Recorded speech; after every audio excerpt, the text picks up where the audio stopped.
So, Stanley Kubrick. What can be said about him? Let's see. Very particular about how he makes his films. 2001: A Space Odyssey, Full Metal Jacket, AI, amongst many others. The Shining, of course. One that I kind of knew that he made, but never really thought about until I started going back to my childhood memory when I watched it with my grandpa. Spartacus. Yes, we are indeed talking about the slave who forms a rebellion against the Roman army. Stanley Kubrick directed a cast of screen legends, including Kirk Douglas as the indomitable gladiator who led a Roman slave revolt in the sweeping epic that defined the genre and ushered in a new Hollywood era.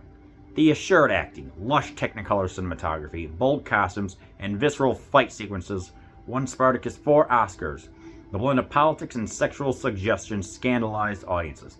Today, Kubrick's controversial classic, the first film to openly defy the Hollywood's blacklist, remains a landmark of cinematic artistry and history. This is Criterion spine number 105.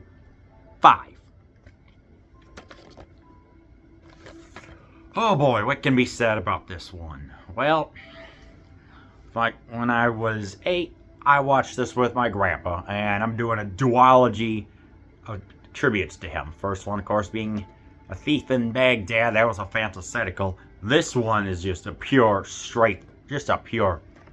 epic.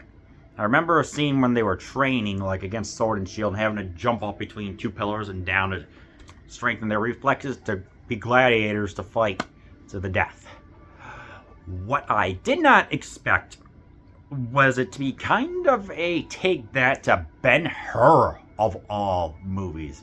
I got vibes from that. It's like Cecil B. DeMille had Ben-Hur. Kubrick comes in 2 years later and he does that. I'm like, jeez. It's just, what can be said? The training ground, the bombastic music, just the fact that they got, what was it? A 20-acre plot land, 120-foot set or something like that, an asbestos scene, eventually got lit aflame for the climactic first arc. The training ground that they go through, the sexual tension, it's just all absolutely amazing. It's like, yeah, these guys are pricks. It's like they're training dumb, so I guess it's better than living in the fields. At least their wounds get tended to, I guess. Maybe training to be a gladiator wouldn't be terrible when you fight to the death. It's like, yeah, it's not the greatest thing in the world, you know? Eventually, he meets a woman whose name eludes me, falls in love, but they kind of want, but the owners of the training ground, I guess, says, hey, fornicate. We want to see some action. And then, it's like eventually the woman she gets sold off. Again, slavery. It's like, jeez. I mean, it's like the very first part was the salt mines where there was a director, Kirk Douglas, who plays Spartacus, did not like it. Got him off set. Anthony Mann, I think his name was. Anyway.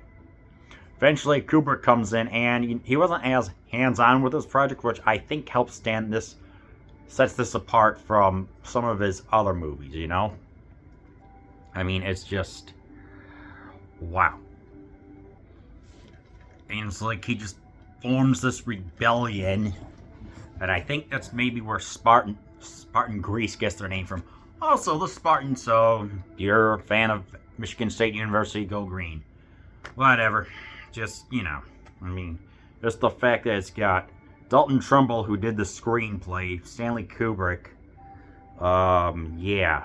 Laurence Olivier plays Crassus, who's pretty much like one of the leaders of the Senate there. It's just like amazing performances, just standing there with all the colorful, it's like the colorful costumes, great sets, especially the Senate where all the discussions take place. It's just like, you look at it, it's vivid, it's colorful, but there's also the political intrigue going on 2,000 years ago that it's just, you look at it, you're like, That's how they maintained Rome to be faithful to it, is just, wow. 3 hours and 16 minutes. It's definitely an epic, I will tell you that much. It's just, wow. I mean, yeah. 1960, 196 minutes, color stereo.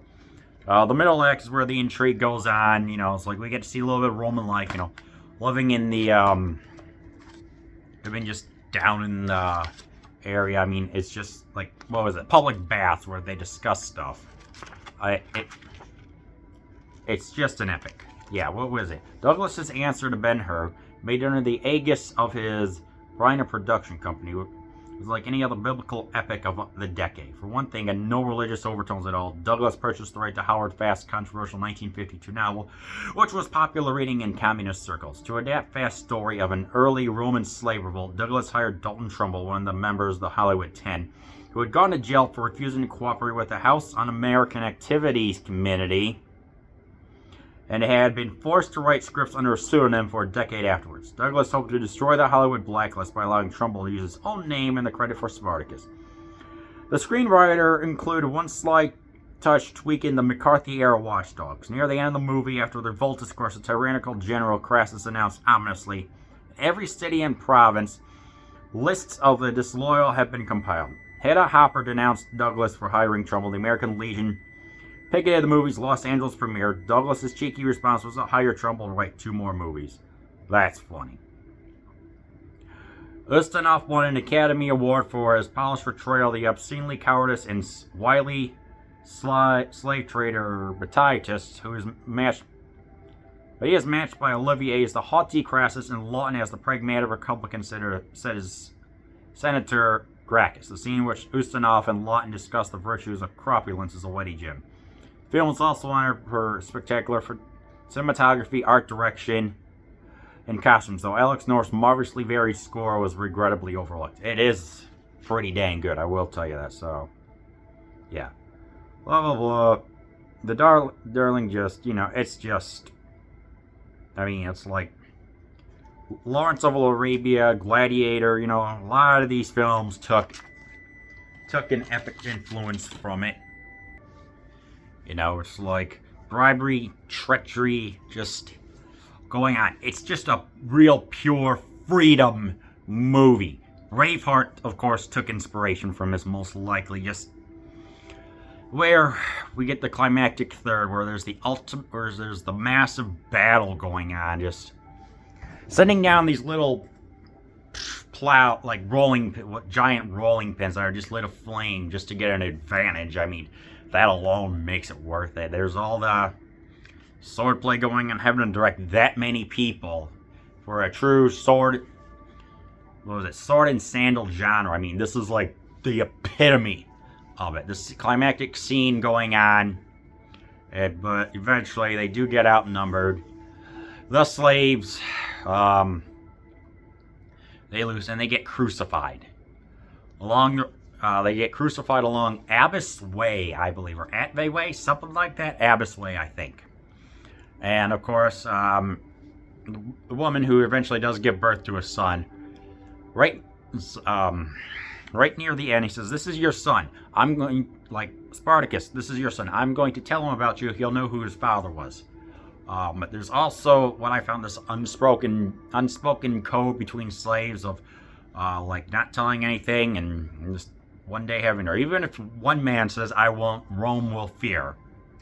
Pretty powerful line, if you ask me. Just wow. The gladiator, like the first scene that's portrayed for Brachus is just, you know, with a trident and a small knife. That alone, 5 minutes, just 3 to 5 minutes of just combat, just no CG. I'm just like looking at it. Yeah.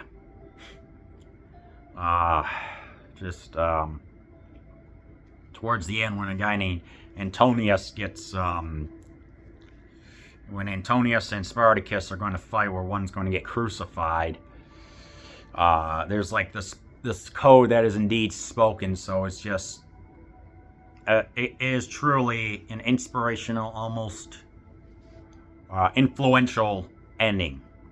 It's 1960s Braveheart, but just done so darn well.